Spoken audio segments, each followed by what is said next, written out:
What it is, y'all? It's your boy Trippernell back here on the beautiful Lake Bosworth. Tonight I'm gonna give you a little video on frogging.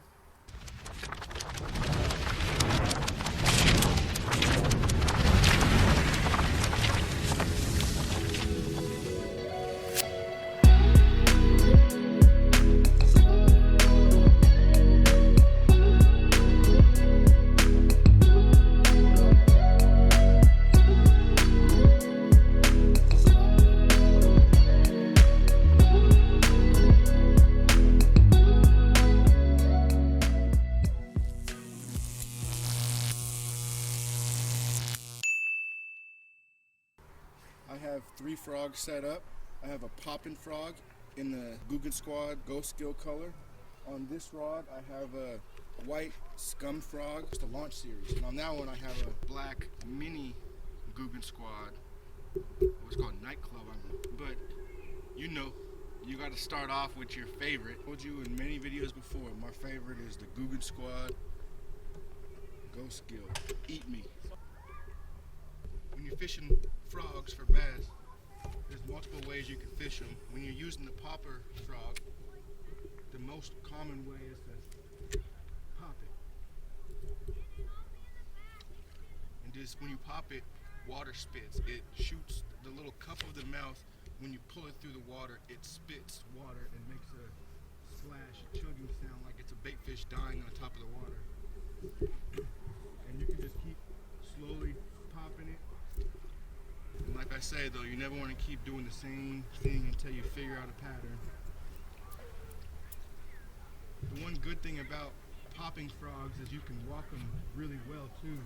You don't have to pop them, they walk just as good, if not better, than the traditional hollow body frogs. Don't be afraid to keep throwing the same spot more than one time, because sometimes you have to really agitate the fish to get fired up to strike.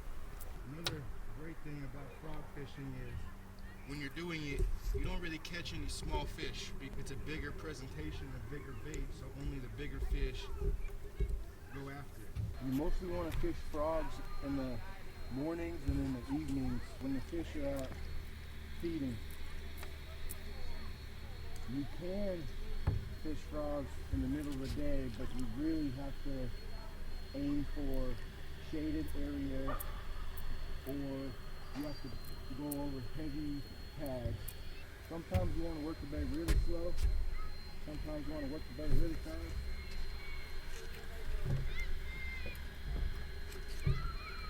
You got to keep changing it up until you figure out what they want.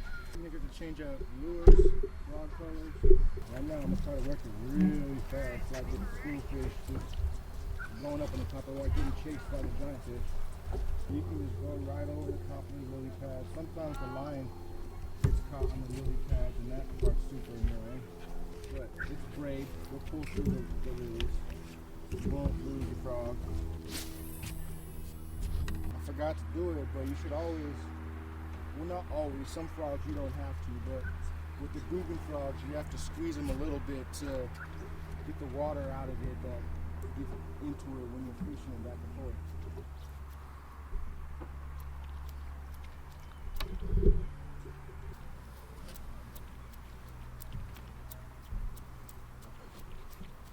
Out here I've caught bass with white frogs, black frogs, and this ghost gill frog, and the yellow frog. Those are my only ones that I've caught them out here for.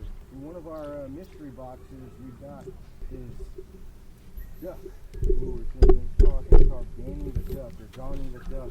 Shut the duck up, Donnie. Yeah, pretty much. Ryan was out fishing today and he had a blow up on one, and the bass took one of Danny's legs. Now he's a crip. It's a sad day when Ryan and JJ get more action on frogs than I do. But to be fair, I didn't really use them. Oh, would you look at that? A Mayaka. Like I said in the past, this is a scum frog. It's one of the softest bodied frogs out there. It is amazing. While I'm fishing out that way, Mr. CD decided to throw the frog out that way. It'll be awesome if he can pull something. Not really, because this is my video, but it'd be awesome.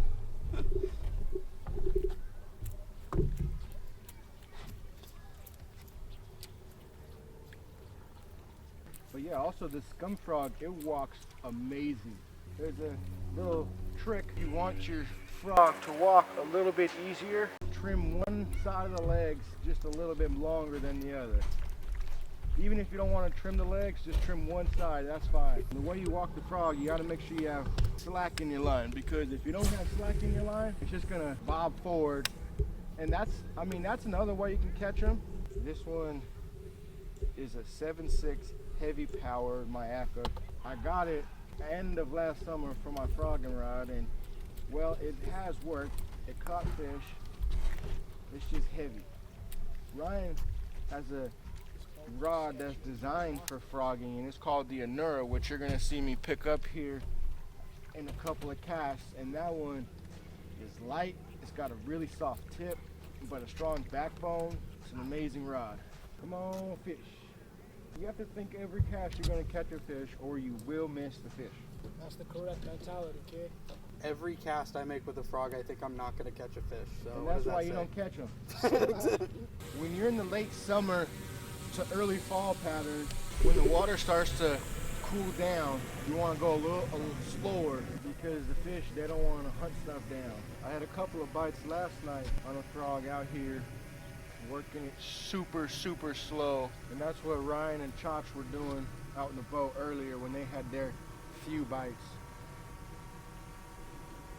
The last option that I have is this mini filthy frog. So there's video of Lexport guy fishing these filthy mini frogs on spinning rods. But these mini frogs, they walk just as good as the big frogs. They cast almost as good as the big frogs, not just as good. Still get good distance out of them. Bass ain't want to play tonight, but it's okay. You win some, you lose some. The ones that I have caught this year, unfortunately, haven't been on camera, but we got a picture of them. There's trout jumping everywhere.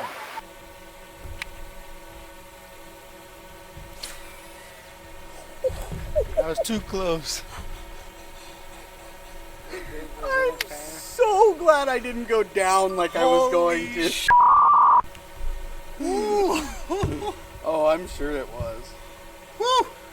So when you're out frog fishing, you always want to have a follow-up bait of some type of soft plastic. A lot of people use Senkos, but if it's a soft plastic, make it weightless, and 90% of the time, you don't hit your follow-up bait.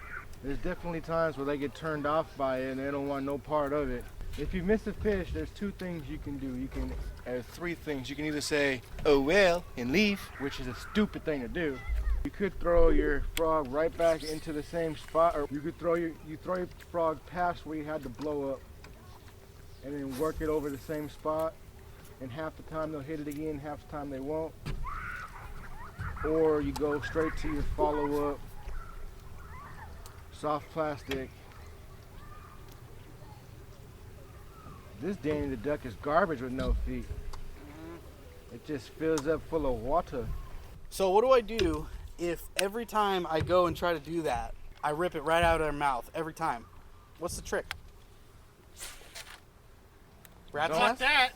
The rod belongs to Ryan, so it's only fair that you rat's nest. But the trick to landing more fish, there's two options you can do. One, you can pause for a second, 2 seconds, and then set the hook home, or you can reel down 2 reels and then fire back at them. I like to wait the few seconds. I want to try the reel down method, but when the fish blows up on this, so exciting.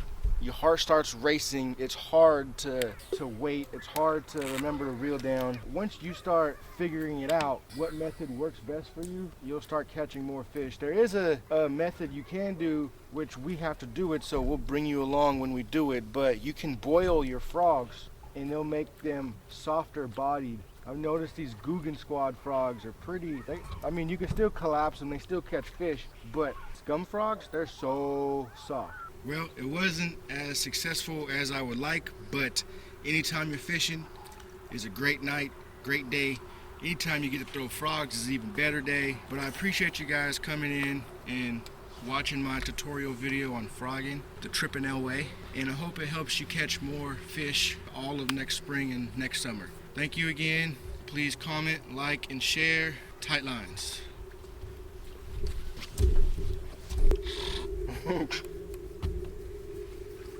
Walk out. So right.